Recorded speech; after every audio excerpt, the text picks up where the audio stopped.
बिस्मिल्लाहिर्रहमानिर्रहीम। अस्सलाम वालेकुम। कैसे हैं आप सब? दुआ है और उम्मीद है कि आप सब खैरियत से होंगे और अल्लाह ताला आप सबको खैर आफियत से रखे और अपनी हिफ्ज़-ओ-मान में रखे। आज मैं बनाने लगी हूँ करेले, गर्मियों के सौगात। बहुत मज़े की, मुझे बहुत पसंद है। उम्मीद है कि आप लोगों को भी पसंद होगी। जो भी मेरी वीडियो पे आएगा यकीनन करेले की रेसिपी देखने के लिए आएगा कि उनको करेले बहुत पसंद होंगे और ये बहुत फ्रेश भी हैं। छोटे साइज़ की जब भी करेले ख़रीदें, छोटे साइज़ के ख़रीदें। और इसको दरमियान में से काट के तो इसका जो अंदर का पार्ट है वो निकालने लगी हूँ। और इसके अगर बीज सख्त ना हुए तो फिर मैं, अगर सॉफ्ट वाले हुए तो मैं वो भी रख लूँगी, क्योंकि वो बीज बहुत मज़े के लगती हैं। सख्त हुए तो वो निकाल दूँगी। ये देखें, अगर ये लग रहा है कि सख्त हैं तो ये मैं निकाल दूँगी और इनको साफ़ कर दूँगी। और जो सॉफ्ट हुए तो वो मैं रख लूँगी। चलिए फिर मैं इसको काट के साफ़ करके फिर आपको दिखाती हूँ। ये करेले मैंने काट लिए हैं, लेकिन करेलों के ऊपर से मैंने छिलका नहीं उतारा। ये देखिए, आजकल के करेले इतने ज़्यादा कड़वे नहीं होते, तो मैंने इसके ऊपर से छिलका नहीं उतारा। जैसे लोग इसको खुरचते हैं, मैंने नहीं खुरचा, क्योंकि मुझे कड़वाहट पसंद है। हमारे घर में ऐसे ही खाए जाते हैं, तो मैंने इसको ऊपर से बिल्कुल नहीं छीला। आप लोगों को अगर इतनी ज़्यादा कड़वाहट नहीं पसंद तो आप इसको छील सकते हैं, ऊपर से ये इसको काट सकते हैं। मैंने नहीं काटा, मैंने ऐसे ही रखा है, क्योंकि आजकल के जो करेले हैं बहुत ज़्यादा कड़वे नहीं हैं। अब इनको मैंने बाउल में डालती हूँ। ये स्टेप भी अब आजकल के करेलों के लिए इतना ज़रूरी नहीं है, लेकिन फिर भी इनको धोने के लिए बस 1 टीस्पून के करीब मैं इनको नमक लगा के रखने लगी हूँ।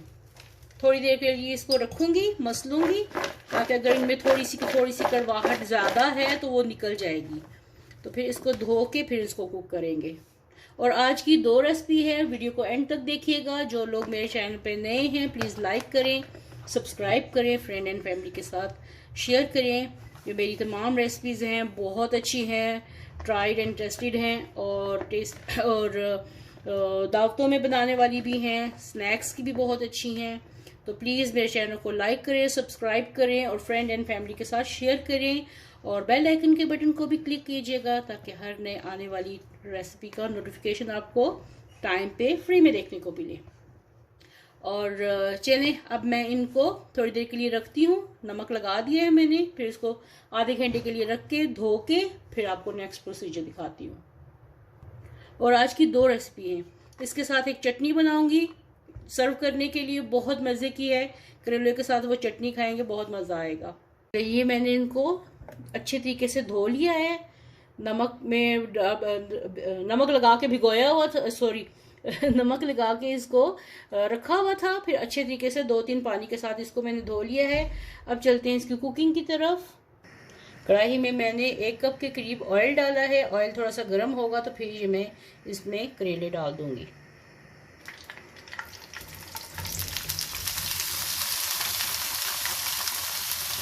ये तकरीबन मेरे पास 1 किलो के करीब करेले हैं। अब इनको उस वक्त तक मैं फ्राई करूंगी जब तक कि इनका कलर जो है वो ब्राउन नहीं हो जाता। देखिए, करेले फ्राई हो रहे हैं, अभी इनका ब्राउन कलर नहीं हुआ, बस होने के करीब है। ये जितना मुझे कलर चाहिए था उतना ये ब्राउन हो गए हैं। अब मैं इनको निकालने लगी हूँ। आप लोग चाहें तो इससे मज़ीद ब्राउन कर सकते हैं, लेकिन मुझे इतना ही कलर चाहिए था तो ये मैं निकाल रही हूँ। अच्छा, अब मैंने ये करेले निकाल लिए हैं और जो ऑयल था उसमें से ये 1/2 कप के करीब ऑयल निकाल लिए, क्योंकि मैंने इसमें 1 कप के करीब ऑयल डाला था, तो ये एक्सेस है। अब इसी ऑयल में मैं प्याज डालने लगी हूँ। 2 से 3 अदद प्याज, इसको मैंने बारीक काट लिया है। ये इसी ऑयल में जाएंगे। अब इनको मैं फ्राई करूंगी।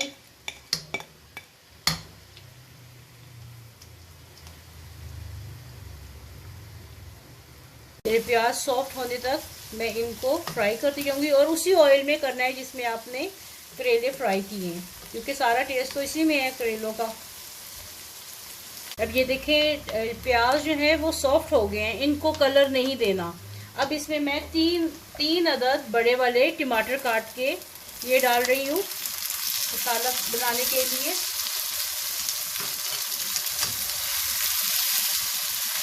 ये मिक्स किया और साथ में इसमें मैं मिर्च डाल लीजिए हूँ, पिसी लाल मिर्च 1.5 टीस्पून।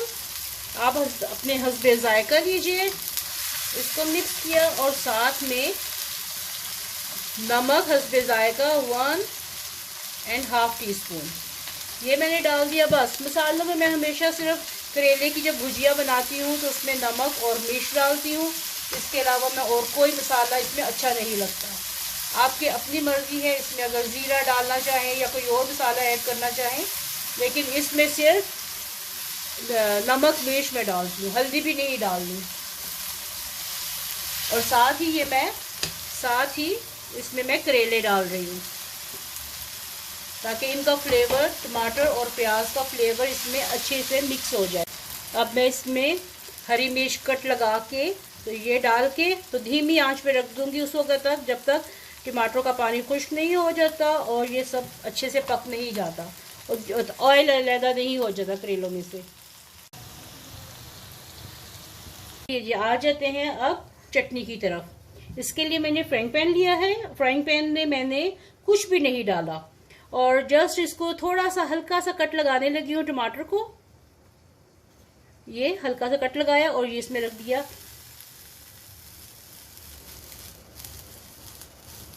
ऐसे करके ये इसको अब मैं सेक लगवा लूंगी, यानी ड्राई रोस्ट कर लेंगे अब इसको। और साथ में हरी मिर्चें हैं, ये भी मैं कर लूंगी एक साइड पे। इनको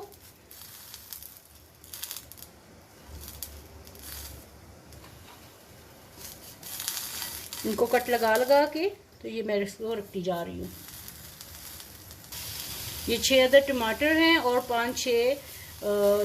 6-7 ये हरी मिर्चें हैं। इनको मैं ड्राई रोस्ट करने लगी। कुछ पानी नहीं है, ना ही इसमें ऑयल है, कुछ भी नहीं है।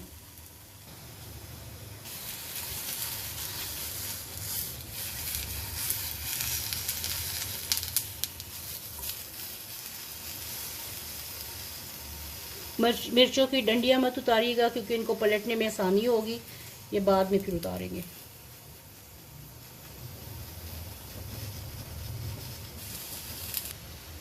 ये देखिए टमाटर अच्छे से सुर्ख हो गए हैं और हरी मिर्ची भी सुर्ख हो गई है। अब इनको मैं चूल्हा बंद करने लगी हूँ। ये देखिए ये इस तरह हो गए हैं टमाटर। इनका छिलका अब देखिए आसानी से उतर रहा है। चलिए मैं सारा छिलका इनका उतार के फिर आपको दिखाती हूँ। थोड़े से ठंडे करके हाथ लगाइएगा, ये ना हो कि आप अपने हाथ जला लें। तो ये देखिए इसका आसानी से छिलका सारा उतर रहा है। ये मैंने एक छील लिया है, ये देखिए बिल्कुल छील लिया, साफ हो गया। तो ये बाकी का भी, और इनका छिलका उतारने की ज़रूरत नहीं है, फिर मैं आपको दिखाती हूँ इनको कैसे साफ करना है। ये देखिए ये बिल्कुल गल चुकी है, अंदर से कितनी सॉफ्ट हो गई हैं। और अगर आपने इसका छिलका थोड़ा सा उतारना है तो उतार ले, वरना ज़रूरत नहीं है। ठीक है, ये देखें इनका भी छिलका उतर रहा है। इसकी डंडियाँ मैं अलग कर रही हूँ और इनकी इतनी अच्छी खुशबू आ रही है सारी हरी मिर्चों की। ये सारी डंडियाँ उतर रही हैं इसके ऊपर से। चलिए अब भी आपको मैं नेक्स्ट प्रोसीजर दिखाती हूँ कि इसके साथ क्या करना है। चलिए जी, ये है मेरे पास 2 अदद प्याज, छोटे से हैं, तो ये मैं चॉपर में काट के डालने लगी हूँ। ये डाल दिए।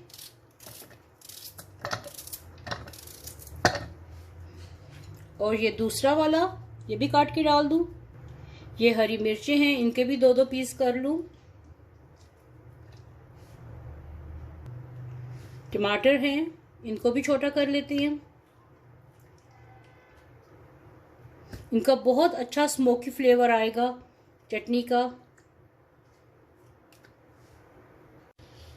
चलिए जी, अब इसमें जा रहे हैं थोड़ा सा पत्ते पुदीने के, यानी तकरीबन 1 से 2 टेबलस्पून पुदीने के पत्ते चले गए और इतना ही हरा धनिया चला गया। और हरा धनिया और पुदीना 2-2 टेबलस्पून के करीब आपने डालना है, बहुत ज़्यादा नहीं डालना। मेन फ्लेवर इसमें टमाटर का आएगा। साथ में इसमें थोड़ा सा नमक हस्बे जायका नमक इसमें लेवल्ड 1/2 टीस्पून। ज़ीरा इसमें जाएगा थोड़ा सा, आप चाहें तो पिसा हुआ भी डाल सकते हैं, मैं साबुत डाल रही हूँ। 1/2 टीस्पून के करीब इसमें ज़ीरा चला गया। और पिंच ऑफ सुर्ख मिर्च इसमें जाएगी। हरी मिर्चें हैं, ज़रूरत तो नहीं है, लेकिन फिर भी थोड़ी सा जायके के लिए थोड़ी सी क्वार्टर टीस्पून के करीब इसमें हरी मिर्ची सुर्ख मिर्च चली गई। तो ये सबको अब मैं पीसने लगी हूँ। इसको किस तरह पीसना है ये भी दिखाती हूँ आपको। अगर आपके पास कूंडी है तो कूंडी में पीस लें। मैं इसको चॉपर में पीसने लगी हूँ। इसमें पानी बिल्कुल नहीं डालना, इसको बस इस तरह ही आपने ग्राइंड करना है।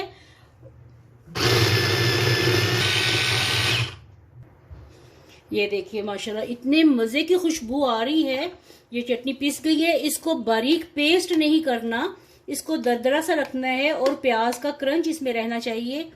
ये देखें बहुत मज़े की खुशबू आ रही है और बहुत ही टेस्टी बनी है ये।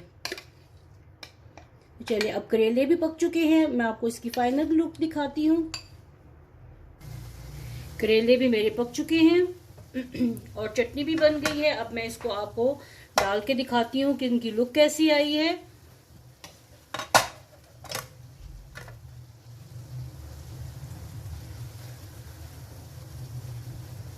ये देखिए माशाल्लाह, ये टमाटर इनको ऐसे ही रहने देना है, इसको बहुत ज़्यादा मैश नहीं करना क्योंकि ये खाए जाते हैं साथ में, बहुत मज़ा आता है। तो उम्मीद है कि आपको आज की रेसिपी पसंद आई होगी। पसंद आए तो लाइक करें, शेयर करें और वीडियो को एंड तक देखा करें प्लीज़, और अपने फैमिली एंड फ्रेंड के साथ शेयर करें।